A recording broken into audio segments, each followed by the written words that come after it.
And welcome back to the Cover 3 podcast here on CBS Sports. That's Danny Kanell. That's Tom Fernelli. I'm Chip Patterson. Thank you for tuning in to our Super Bowl show. This is really exciting because no one knows these rosters quite like those of us who have covered these players in college, and we're also not living under a rock or neglectful of the National Football League. And certainly my co-hosts here are very, very involved as they help provide the CBS Sports coverage of the Super Bowl from the picks angles, from CBS Sports HQ angle. Danny is in Tampa.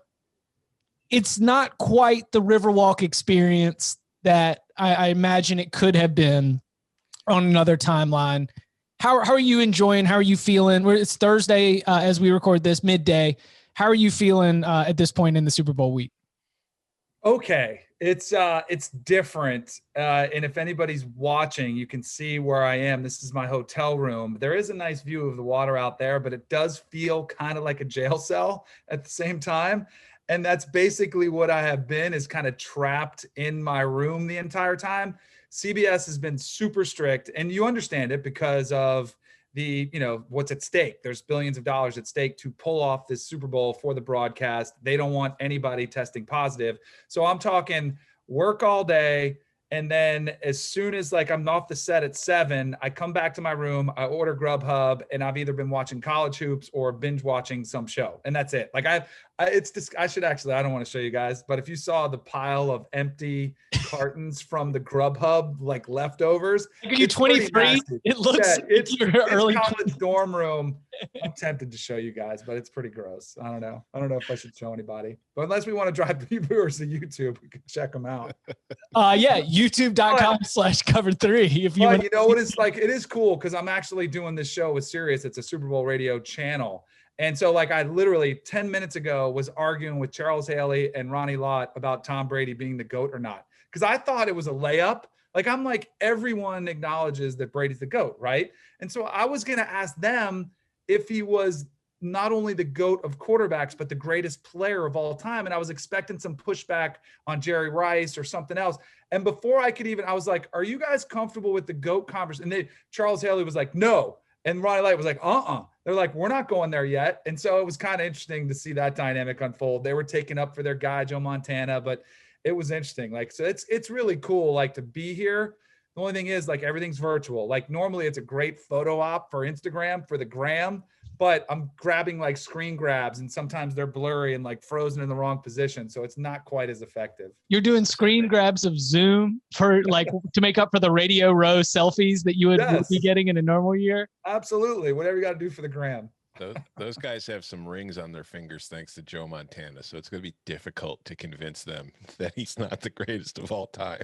Of course. And I expected a little. They were pretty vehement about it. It was almost like it could be bulletin board material for Brady. It was that disrespectful. They were like, oh, he's accumulated. If everybody played 19, 20 years, they'd have this many too. And I was kind of like, it's still kind of hard to play in 10 Super Bowls. It's still kind of a big deal. Yeah, I just read a book not too long ago called Best of Rivals, and it is about the 49ers during that era when they had both Montana and Steve Young, and it was like a behind-the-scenes kind of look of how those teams worked. And it's funny because you grow up realizing, Joe Montana was great, and the whole narrative of Joe Montana is great. But you're reading that book, and you're going through some of the games that Joe Montana had, and it's like, I don't remember Tom Brady having that many bad games in the playoffs. 14 for 25 passing kind of stuff? Yeah. And I mean, it's I understand Joe Montana is one of the all-time greats. He was definitely, of his era, the best quarterback, or one of the 2 or 3 best quarterbacks in the NFL at that time. But if we're looking at the whole picture, like you said, they said it's too early. I don't think it's too early because Tom's 43. I think we've got a pretty large, Tom Brady's first Super Bowl was when I was in college. So he's been playing that long, and he's been to that many more Super Bowls since, and he's won as many as he's won, and he might win another one. What's annoyed me more than anything is since the Super Bowl matchup was figured out when we knew it was going to be the Chiefs and the Bucks, people started talking about Patrick Mahomes already being in the greatest of all time conversation. I'm like, whoa. He's awesome. But can we let him turn 27 before we start trying to figure out No, if he's the greatest he to can't. ever play the game? Like he's won 1 Super Bowl and he's awesome, but he should probably have to win 2 before we start comparing him to the guy who he's playing in the game who has like 7 or whatever. So it's always a fun convo. But like, this is one thing that annoys me in today's industry, like what we do, we give opinions for a living, is everyone has to say how great or bad somebody is with the most emphatic tone possible so that their voice sticks out, right? Like I don't like dropping all these name drops and stuff. I was on a certain other show with a guy, I'll just tell you, it was FS1, it was First Things First, and it was Nick Wright. And he, right after the Super Bowl, he was like, Patrick Mahomes, the greatest quarterback of all time. Like he's going to take down Tom Brady. And I'm like, exactly like Tom's reaction. Like, can we just slow down? And I get he's a fan and Patrick Mahomes is awesome, but we need to slow down a little bit with the baby goat conversation yet. He's still a baby. Isn't Nick from Kansas City? Yes, he is. Yeah, exactly. He's a huge Chiefs fan. He's a huge Mahomes fan. And you know what? That take is entertaining, right? And if it's an entertainment product, then like, absolutely. Well, all right. We're going to give our Super Bowl locks here by the end of the show because we can. Locks are our thing, and it is the game that everyone is going to be dialed into. Before we get into specifically the schools that are most represented, sort of our memories and sort whether we are surprised by some of these players, the way that they've developed at the professional level. Right there, I cannot claim to have Tom Brady Michigan takes. I don't even know if I can go back and feel good from like a historical perspective to have Tom Brady Michigan takes. Tom, you said you were in college for the first Super Bowl. Yeah. Danny, I got to lean on y'all. I've got Mahomes feelings, and I think that goes into the GOAT discussion, but everyone makes a big deal over the combine photo, the fact, his draft position. He is certainly representative of the idea that you can improve throughout your career. What were the inklings, or was there any signs that this is going to be a successful professional, somebody who was going to stick in the NFL when Tom Brady was at Michigan? I mean, Tom had a good career at Michigan, but I'm trying to remember because I was in high school at that time, or even younger, because he's a few years older than me still. But wasn't he competing with Drew Henson for like the starting job at the time? Because I remember Tom, it's like they won conference titles. I think they went to Rose Bowls. And was Tom Brady on that 97 national title? No, that was Greasy. Brian Greasy. Yeah, that was Greasy.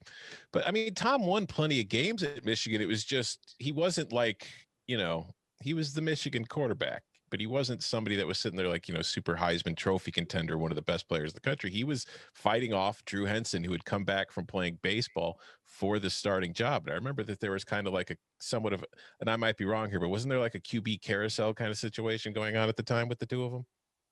Yes, they were playing both quarterbacks for sure. It's interesting because I cover college football for a living. So that's all I do is watch. When I was actually playing in the NFL was when Brady was at Michigan, and once I was in the NFL, I didn't care about college football anymore. Like I'd watch Florida State, but I wasn't dialed into the quarterback competition that was taking place at Michigan, right? Like the only games really I watched were Florida State, and the reason was because there's a standing bet in every NFL locker room. When your team plays somebody else's team, there's $100 bet on it. So basically, every Sunday I'd come in and just collect around the locker room. Like, whoever we played this week, give me my 100, give me my 100. And it was like easy money that was spending around there. So those were the only games I watched. So I don't remember much of Tom Brady in his Michigan career. And there wouldn't be a real reason to either, because it wasn't illustrious. And there was it was good, but it wasn't great by any means. Michigan is tied with LSU for the most players on these Super Bowl rosters. Michigan has 7 players. LSU has 7 players. Tom Brady, as we mentioned, absolutely from another era. But the rest of that group, does that fall into this idea that, not this idea, but, Michigan has had good football teams. What's happened against Ohio State has certainly colored the way that we look at Jim Harbaugh's tenure, but Michigan has continued to put players in the NFL draft. They've continued to be able to be, they just landed another top 10 recruiting class. And I was going back and Jim Harbaugh's brought in top 10 recruiting classes more often than not to Ann Arbor. Does it come with a little shade of underperformance? Like, does it get to add on to that? We got a bunch of players in the NFL, but we have not been able to reach these goals. Like when a Michigan fan sees that Michigan has 7 players on these rosters, an LSU fan at least gets to point to one natty, even if I don't think outside of Clyde Edwards-Helaire, that just might be standard, LSU talent production as well. But for those Wolverines fans looking at that, does that come with a little bit of cutting both ways? Yes and no, because I think that like that stat is like really awesome for recruiting graphics to put out on like Twitter and Instagram and all that kind of stuff. But on the Super Bowl Sunday where you just show all the players is like tied for the most. Yes, 100%. Barton Simmons is drawing one up right now for Keyshawn Vaughn and yeah. But no, it's a situation where it's like they have 7 players, but what positions were they? Because like if 5 of them are offensive linemen, don't get me wrong, it's great to be producing NFL offensive linemen, but you're not going to win, the Big Ten just by having a great offensive line. And I think Michigan's problem is, like, if we look at Jim Harbaugh, there's 2 problems, I think.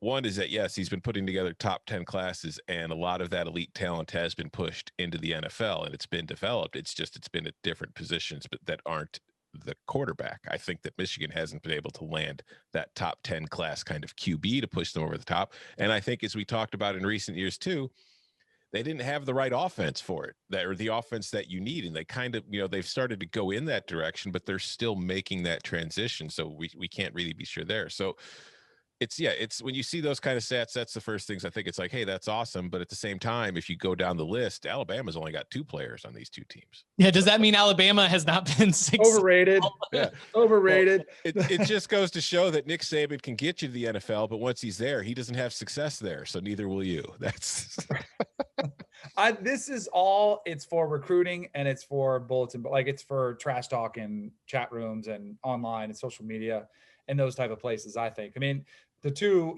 quarterbacks that are obviously are Brady and Chad Henne.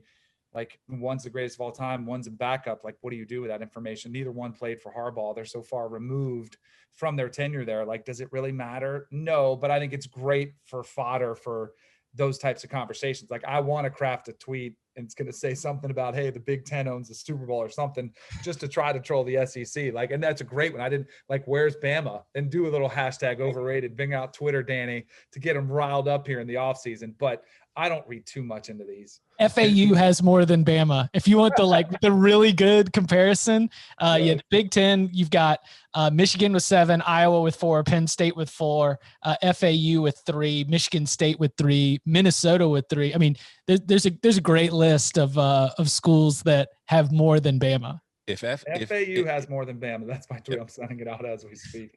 If SEC fans want to troll, conversely, if we break it down by conference, the SEC has 32 players in this game.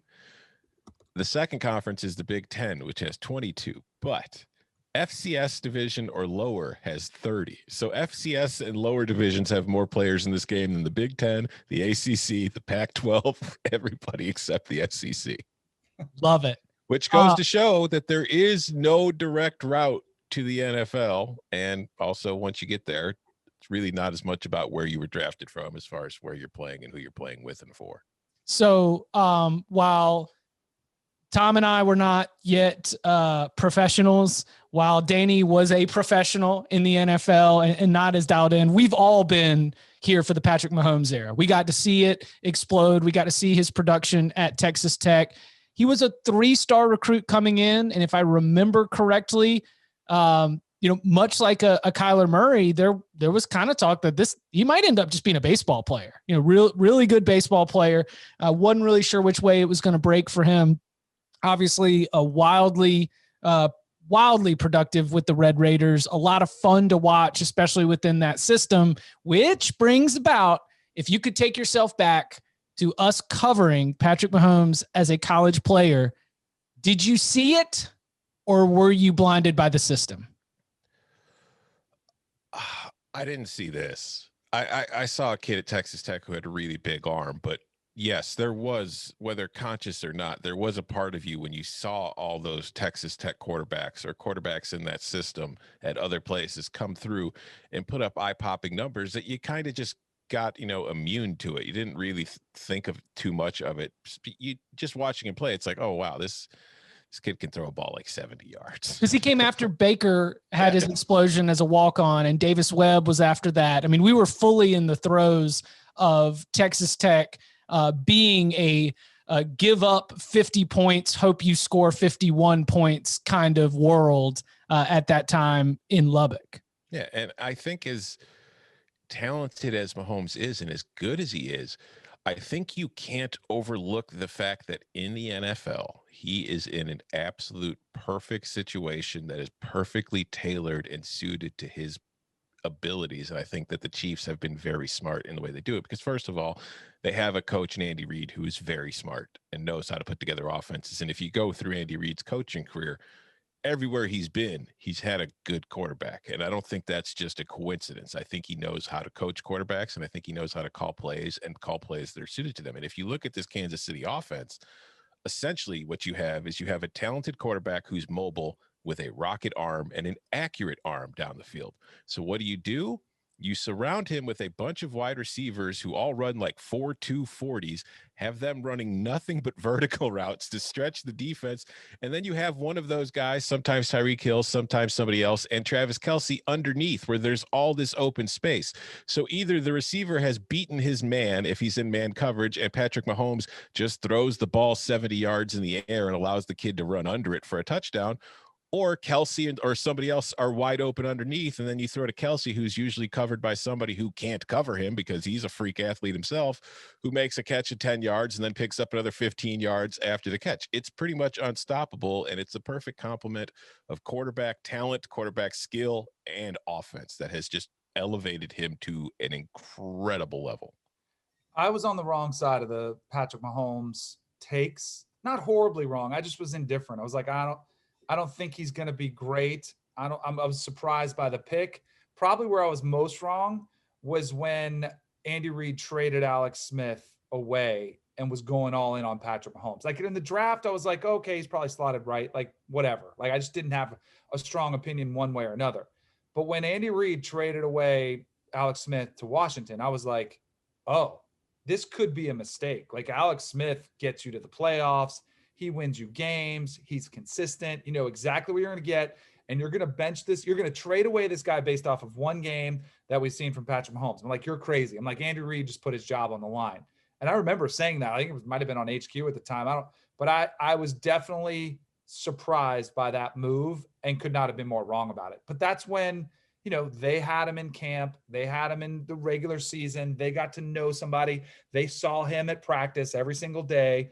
But even still, it still takes a massive pair to do that move from Andy Reid and the Chiefs. And to their credit, like it was this massive gamble, and it paid off bigger than maybe any gamble in the history of the NFL to make that move.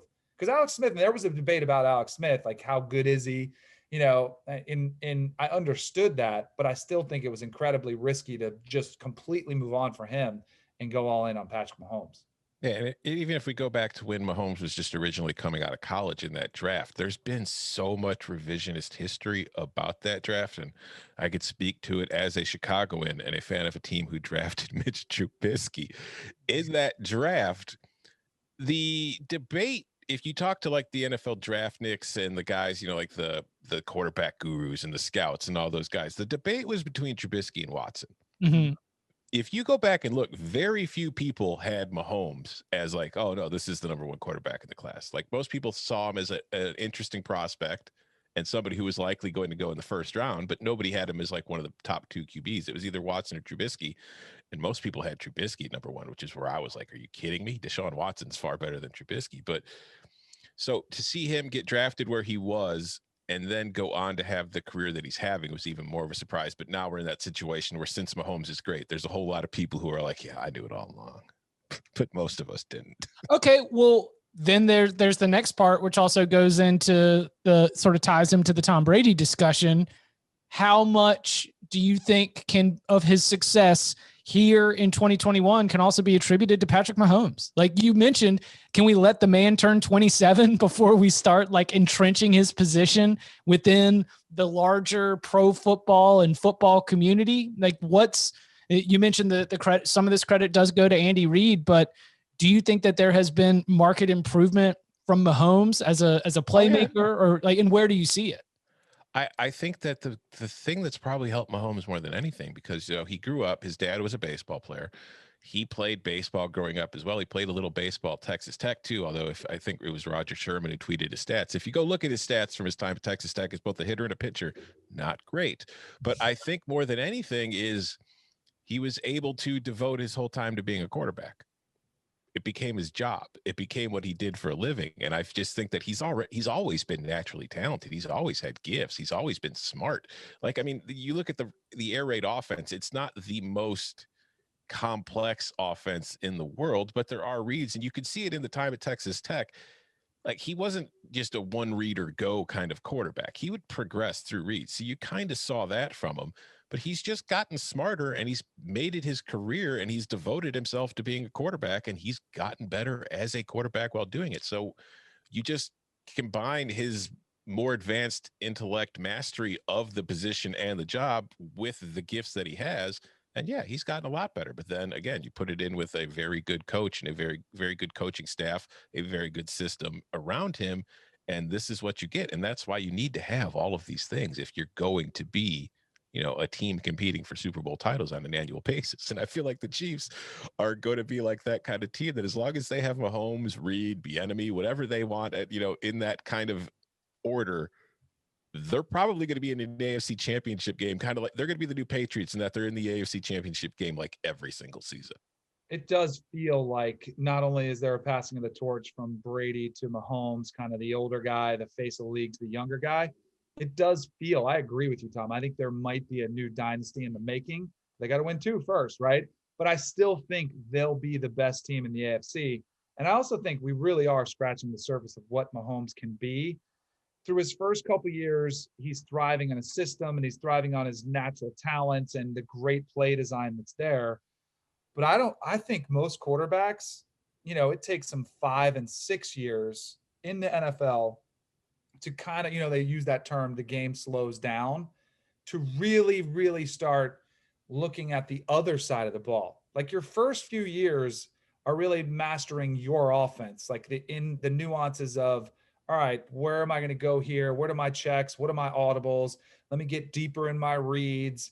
But then I feel like the biggest difference when you get older is you start understanding what the defenses are throwing at you and why you're calling certain plays. And the mastery of what you're talking about will only get better. I mean, I remember last year before the Super Bowl, before they won last year, Mahomes was like, oh, I'm much more comfortable in our system. I feel way better than I did when I threw 50 touchdowns the year before. And then he said the exact same thing this past week. He's like, I feel even better. I'm reading defenses better. The more he plays, the more defenses he sees. It's like you're just gaining more and more knowledge. You're taking more classes, like you're getting your degree, then you're getting your master's degree, then you're getting your doctorate. And, he's just keeps gaining more knowledge. I think really the only thing, because he does have all his talent, is going to be injuries, health. He has been banged up some early. He missed a few games last year. He had the turf toe this year, was knocked out of the playoffs when Chad Henne had to come in. He had the concussion. That's the only thing I would think that would prevent him from kind of excelling and just breaking every record in the league. And that's a huge part of being one of the greatest of all time. I mean, you do have to stay healthy. I mean, Brett Favre had an incredible run of starts. Peyton Manning was incredible. Tom Brady, like you have to stay healthy to be considered in that. So that's really my only concern with him. As we zoom out from the quarterbacks and continue to look at this kind of through our college lens, want to know, like, some of these haven't been surprises. Like Tyrann Mathieu, he's a superstar. Could have told you that. And Ndamukong Suh was a Heisman Trophy finalist. Dude, there's a lot of not surprising at all based on. I would even argue that like Devin White was a superstar. Mike Evans was a superstar. Either players who have surprised you, a player or players, I mean, I'll let you take it however you want to, either where it's been a disconnect where they have been better than you might have expected based on watching them in the college career, or the inverse, where maybe you thought that they were going to be something, and as it's played out, it hasn't quite lived up to. I mean, obviously, they're playing in the Super Bowl. They're in the NFL. They are very successful within the football community. But even just sort of from our eyes as analysts who cover the sport, where has there been a little bit of a disconnect or a surprise? There's one for me that stands out as far as surprises is what I thought they would be and what they have been in the league. And it's unfortunately it's to the negative side of it. And again, with the caveats that you mentioned, that they've been in the NFL now for 7 seasons. They're playing in the Super Bowl. And to be an NFL player for 7 seasons, I don't care where you were drafted or what people thought of you, you've got to be pretty damn good. But I thought Sammy Watkins was going to be amazing coming out of Clemson. I thought superstar. Freshman year. Yes. Mm-hmm. Yeah, because that was the Chad Morris offense. Like that was the everything clicking, Dabo opening things up, really sort of creating the framework for a system and maybe not as much a system or schematics, but an approach that Clemson continues to use absolutely to this day. Yeah, and I thought Sammy was going to go to the NFL and he was going to be like the perennial, 1,500 yard per season like 10 touchdowns a year kind of guy. And he kind of started off great. I mean, he had 982 yards his rookie season. Then he was over 1,000 yards his second season with Buffalo. But since then, there's been injuries. He's missed games, but it's mostly he's become like a third or fourth option on pretty much every offense he's been in. And I look at this Kansas City offense, and I talked about, the way that they have it built around. I mean, they've got Tyreek Hill, they've got McCole Hardman, they've got Watkins, they've got Kelsey. So obviously there's a lot of mouths to feed. It's just he hasn't lived up to what I thought he was going to be, but he's still a very good player. Like I said, he's been in the NFL now for 7 years, and he's still only 27. So there's still room to grow there. That might be the shock there, is that he's only 27 years old. I remember when I was calling games for ESPN, I used to get a lot of the second tier games. So I got a lot of MAC games. I got a lot of American games. And so I actually called a game with Travis Kelce when he was at Cincinnati, and Butch Jones was the coach. And one of the things that I would always ask the coaches is, hey, who on your team you think is NFL talent? And I remember him telling me about Travis Kelce. So going into the game, knew we were going to talk a lot about him.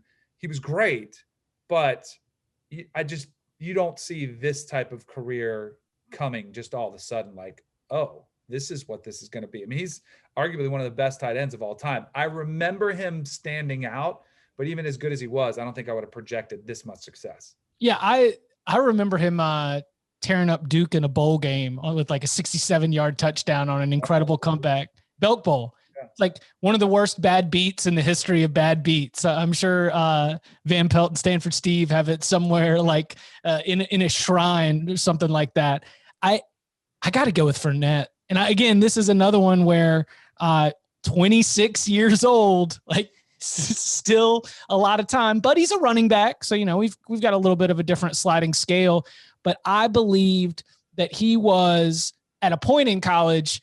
I called him the best football player or the best college football player, any position, period. The idea that he was just because, you would have these reports, or sometimes if you were at a game, you'd see him warming up, just throwing like a perfect spiral 30 yards, And of course, when he was in high school, he was flirting with records on the track team. So here we have this track superstar who's just like incredibly physically gifted, 6 feet, 230 pounds, runs with a physical edge.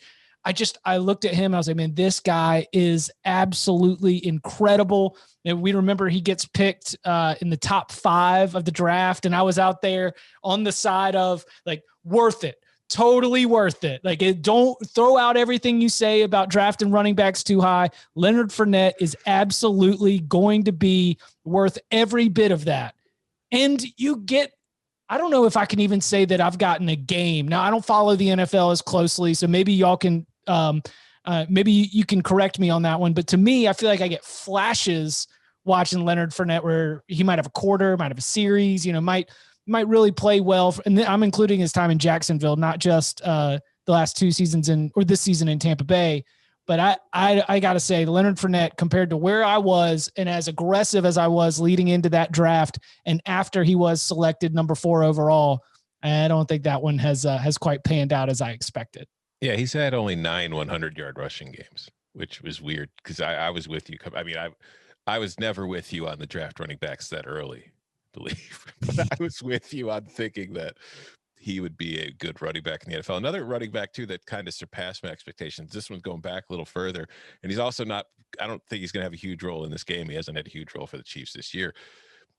I did not think Le'Veon Bell was going to be the player that he's been in the NFL, particularly during his time with the Steelers. Like I watched a lot of Le'Veon Bell while he was at Michigan State because I watched a lot of Michigan State at the time, and I thought he was a perfectly fine running back. I thought he was going to be like a third down back, a guy that has a solid role in the NFL, but I never thought he was going to be like the featured back that for a while Pittsburgh was pretty much building its entire offense around him. And I that's one of those guys that's been really good in the league that I just didn't see coming. You know what I thought of, because I think it's funny, because I don't know, I'm sure you guys saw when he posted, he got ripped somewhat, was Blaine Gabbert backing up Tom Brady. And they're like in the tunnel walking out to the field, and he's next to Tom Brady, and he's like, "We move like assassins in the night." And it's like this badass meme, but you're like, really? Like, you're not really doing that much out there. Like, really? But it was like, and he got ripped for it. But he was somebody I did not see was going to translate in the NFL. I know it's kind of a backup, and it's not, and hopefully I'm sure for Bucs fans, they don't want to see him play either. But that was one where I was not surprised by the lack of success in the NFL. Watching Blaine, going back to Blaine Gabbert's Mizzou times, I feel like he's an assassin in the night, and that he was going to get one of his receivers killed throwing directly into the safety over and over and over again. Dude, the Blaine Gabbert was huge at Missouri. Yeah. Right? Like that was it was him, and Chase Daniel was right before him, right? Wasn't Chase Daniel before him? And are you talking about the offense, the weapons that he had? I know. He was one of the better quarterbacks in all of college football. Like coming out of that season and going into the NFL draft, like wasn't he on the cover with Cam Newton? And they were like, "Who's going to be number one?" Yeah. Mm-hmm. And he's the original Drew Lock to me. He doesn't have quite the arm strength that Drew has, but just as far as accuracy issues, it was like, I don't know. Hey, Alpha Nerd, Missouri Sports Information Department, we see you. Shout out to the zoo. There you go. All right. Any other sort of disconnects before we hit the break and then get into our locks for the game? Yeah, could it again? Like there are when you play this game, there's a lot of like Ronald Jones was awesome at USC. Not surprising that he's a successful professional. You know, you look at the offensive line and you see players like Tristan Wirfs, Donovan Smith on the defensive line, William Golston. We were talking all conference kind of players. So there's Antoine Winfield, somebody who we just saw recently. Jordan Whitehead was awesome at Pitt. Like there's often it's like. Oh, go ahead. Say Chris Godwin. Chris Godwin was a very good receiver at Penn State, who I thought was going to be a good NFL receiver, who has been better than I thought he was going to be. Good on you, Chris Godwin. And your responsibility has been increased as Antonio Brown's been. If you want to sign with the Bears on a reasonably priced contract this offseason, remember I said you were good. Coming up on the other side, our official Cover 3 podcast Super Bowl locks next. We're picking locks. My Blue Plate special 5-star locks are coming. Since 2005, when Service Academy's Let's get these locks. 5-star master lock. Lock it up. The under is 33-9-1. We've gone over it a million times. You want these locks? I'm living and dying every point, every cover. Barton gets left in it, right? Yeah, for sure. I think we don't know. I think we own that. Like it's a name image and likeness issue. I think that we get to maintain ownership of that. That's like leaving a picture of your ex-girlfriend around the house. You're never really going to move on if you just keep that picture there, I recently clipped some good Danny Locks podcast quotes, and so maybe I'll do an off-season rework of it. We'll get gotta be one that says, "Where can I find Vanderbilt? I need a win." No, the one I've got is very on brand. It's like, okay, here we go, DK 2-for-1 special. Okay, so let's see. I've got a pick on the side. a couple of leans on props. I will throw it to Danny, to you first. Let's go one at a time, and let me know. Let's start at your strongest feel. Can be a prop, can be the side, can be the total, anything you want. So I like the props more than I like the game itself. I like I'm just going to throw them all at you. We'll see where we go with this. I like the under probably better than most. I think we get so excited. We talk about, hey, Mahomes versus Brady. It was 57. I'm looking at it now at 56, but I still like it even that high. I just think I think Tampa Bay's defense has been playing outstanding throughout the playoffs. They, their biggest struggle was against Heineke, who was pretty mobile when they played him in Washington. That was probably their biggest scare. Then they picked off Drew Brees 3 times, who's a Hall of Famer, and Drew Brees was a shell of himself. That's probably why he's going to retire. But I thought even more impressively was sacking Aaron Rodgers 5 times, who still is mobile, who does know how to get rid of the ball. And I think they're going to have some success slowing down Kansas City's offense. And I've got to think, as much as these offenses are high-powered, that Brady will dial it down somewhat, try to slow the game down. This is where the experience comes into play, where I think you'll see a game that's probably closer to the first time they played. There was a ton of yardage back and forth, and I think the final was 27-24, which was well under. I think you'd something similar to that. Weather might be a factor. So, and I just think the big game, I think we all want to see a shootout, but I think normally that big game principle of coaches get more conservative. I know the no risk it, no biscuit, but I think it's going to be a lower scoring. That's probably my favorite of the main plays. I really liked the Bucks when it was 3.5. That's where I took it. I took the Bucks getting 3.5 at 3. I'm not quite as confident, so you might want to wait for that one. But I'll still take the Bucks +3. But I really liked them at +3.5. Yeah, I don't like this. Oh.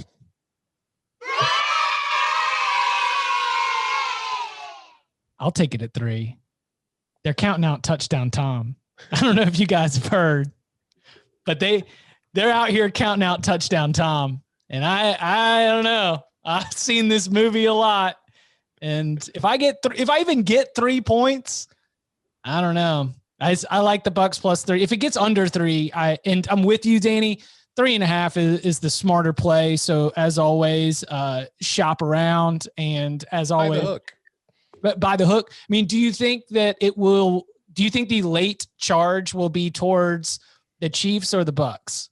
I don't know. I mean, it's an interesting situation because obviously it's the Super Bowl. So there's going to be so much more public action on this game than you would find even in a typical NFL game.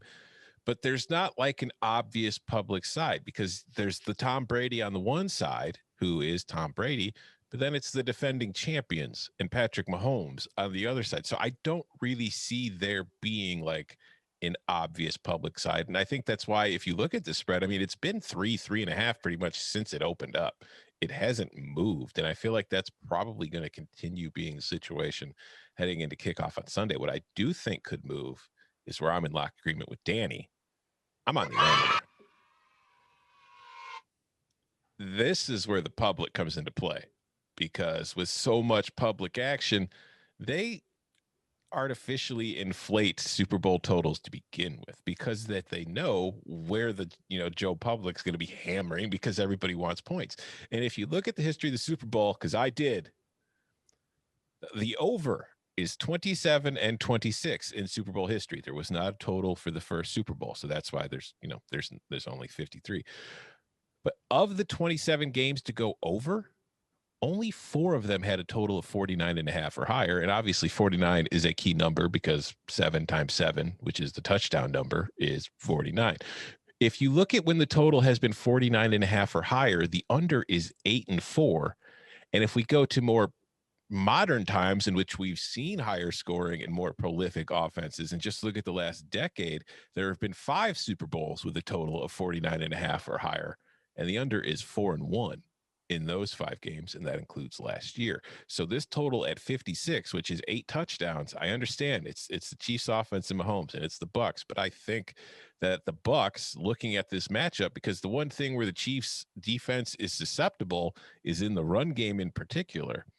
So I think we're going to see a heavy dose of Leonard Fournette and Ronald Jones in the Super Bowl to keep that Chiefs offense off the field, because it keeps your defense rested, and your defense needs to be rested because it's going against one of the most prolific offenses, not just in the NFL this year, but one of the best offenses you've probably ever seen on an NFL field. So you're going to want to keep that thing off the field, and you're going to want to control clock, and that is going to lower the scoring. So I really like the under in this game. I think it's about 4 or 5 points too high.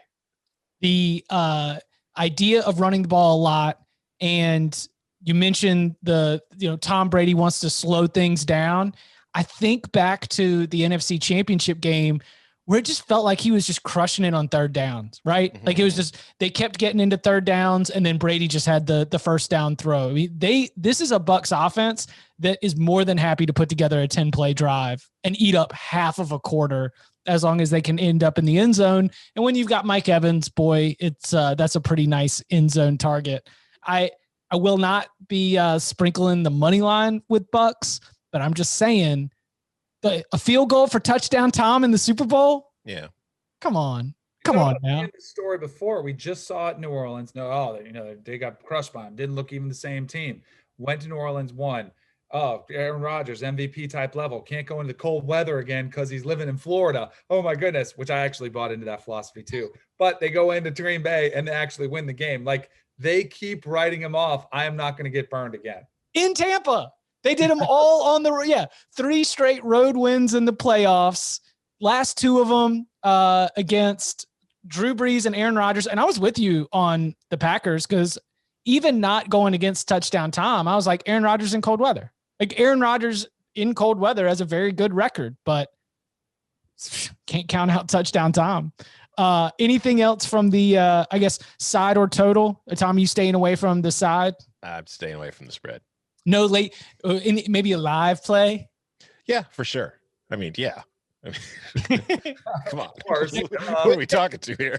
check the Cover 3 group chat for any updates on what we're doing on the live. All right, well then now let's take it on into the player props. I'll get this one started. I'm going under 21.5 Patrick Mahomes rushing yards. And do y'all know what happened last year with Patrick Mahomes rushing yards? Yes, because I took it. I remember. What happened? Like, refresh me. Was there kneel downs at the end of the game? 3 kneel downs. He kneeled the ball 3 times near the end of the game, and that took him from like 29 to 19 or something like that. It's those kneel downs, especially the shotgun kneel downs where you scamper back extra. Then we don't have the sack adjusted yardage, because the NFL doesn't mess with that like college does. So that you can't even take into consideration the fact that the Bucs have a really good defense. But I'm going to go Patrick Mahomes rushing yards under. Turf toe is not playing as much of an angle into this for me, as much as it is thinking about the fact that the Bucs have really, really good linebackers in Devin White and Levante David. I think that their secondary's done a good job. I think they keep contain, and it just ends up being more of a dink and dunk sort of throw to the perimeter approach for the Chiefs against this Bucs defense. So I will go Patrick Mahomes rushing yards under 21.5. We have a fight.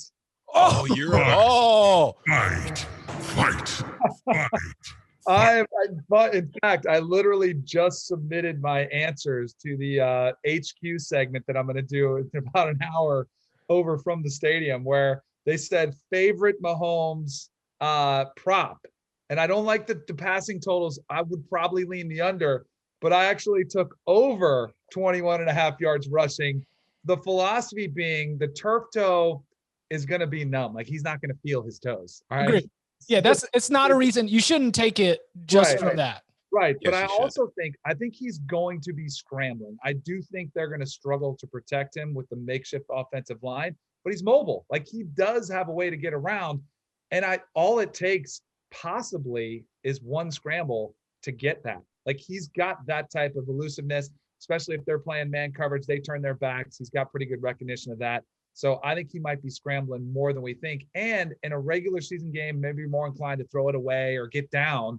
You're more inclined to get those extra yards to put your body a little bit more at risk because it is the Super Bowl. So I went over. I'm 100% on the under because of the turf toe.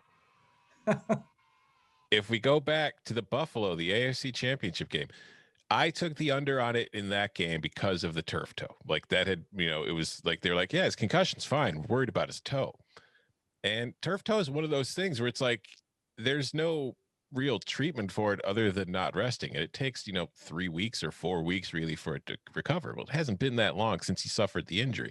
And you saw in Buffalo, there were times where he got out of the pocket because Mahomes is a guy that does run a lot. Like there's plenty of games where he's rushing for at least 30 yards or more.